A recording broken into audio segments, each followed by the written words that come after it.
Silicon city ಬೆಂಗಳೂರಿನಾದ್ಯಂತ ಧಾರಾಕಾರ ಭಾರೀ ಮಳೆ ಮುಂದುವರಿಯಲಿದೆ ಎಂದು ಕರ್ನಾಟಕ ರಾಜ್ಯ ನೈಸರ್ಗಿಕ ವಿಕೋಪ ಉಸ್ತುವಾರಿ ಕೇಂದ್ರ ಮಾಹಿತಿಯನ್ನು ನೀಡಿದೆ. ನಾಳೆ ಅಂದರೆ ಬುಧವಾರ ಮೇ 28ರಿಂದ 4 ದಿನ ಅಂದರೆ ಮೇ 31ರವರೆಗೆ ಧಾರಾಕಾರ ಮಳೆ ಸುರಿಯುವ ಸಾಧ್ಯತೆ ಕೂಡ ಇದೆ. ಕಳೆದ ವಾರ ಸುರಿದ ಮಳೆಗೆ ತಗ್ಗು ಪ್ರದೇಶಗಳು ಜಲಾವೃತಗೊಂಡಿದ್ದು ಲೇಔಟ್ ನಿವಾಸಿಗಳ ಜೀವನ ಸಹಜ ಸ್ಥಿತಿಗೆ ಬಂದಿತ್ತು. ಆದರೆ ಅದರ ಬೆನ್ನಲ್ಲೇ ಬರೋಬ್ಬರಿ 4 ದಿನ ನಿರಂತರ ಮಳೆ ಮುನ್ಸೂಚನೆ ದೊರಕಿದ್ದು ಜನರು ಆತಂಕ ಮೂಡಲು ಇದು ಕಾರಣವಾಗಿದೆ. ಮುಂದಿನ 4 ದಿನಗಳು ದಾಖಲೆ ಮಟ್ಟದಲ್ಲಿ ಮಳೆ ಆಗುವಂತಹ ಎಲ್ಲ ಸಾಧ್ಯತೆ ಇದೆ ಎಂದು ಹೇಳಲಾಗ್ತಾ ಇದೆ. ಇನ್ನು ಪ್ರತಿ ಬಾರಿಯೂ ಮಳೆ ಬಂದ ಮೇಲೆಯೂ ಎಚ್ಚೆತ್ತುಕೊಳ್ಳುವಂತಹ ಬೃಹತ್ ಬೆಂಗಳೂರು ಮಹಾನಗರ ಪಾಲಿಕೆಯು ಮುನ್ಸೂಚನೆ ಮೇರೆಗೆ ಅಗತ್ಯ ಮುಂಜಾಗ್ರತಾ ಕ್ರಮವನ್ನು ಕೈಗೊಳ್ಳಬೇಕು.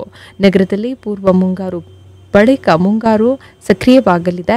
ಜನರ ಆರೋಗ್ಯದಲ್ಲಿ ಏರುಪೇರಾಗುವ ಸಾಧ್ಯತೆ ಕೂಡ ಇದೆ. ನಿರಂತರ ಮಳೆ, ಚಳಿ ಮತ್ತು ಈ ವಾತಾವರಣವು ಆರೋಗ್ಯದ ಮೇಲೆ ಪರಿಣಾಮ ಬೀರುವ ಸಾಧ್ಯತೆ ಇದೆ. ಮತ್ತೊಂದು ಕಡೆ ಕೊರೋನಾ ಸಹ ಹೆಚ್ಚಾಗ್ತಾ ಇದೆ. ಇದೆಲ್ಲವನ್ನ ಸರ್ಕಾರ ಸಮರ್ಥವಾಗಿ ನಿರ್ವಹಿಸಬೇಕಾಗುತ್ತೆ. ಮಳೆ ವೇಳೆ ತಗ್ಗು ಪ್ರದೇಶದ ಜನರಿಗೆ ಸಮಸ್ಯೆ ಆಗುವ ಸಾಧ್ಯತೆ ಕೂಡ ಇದೆ.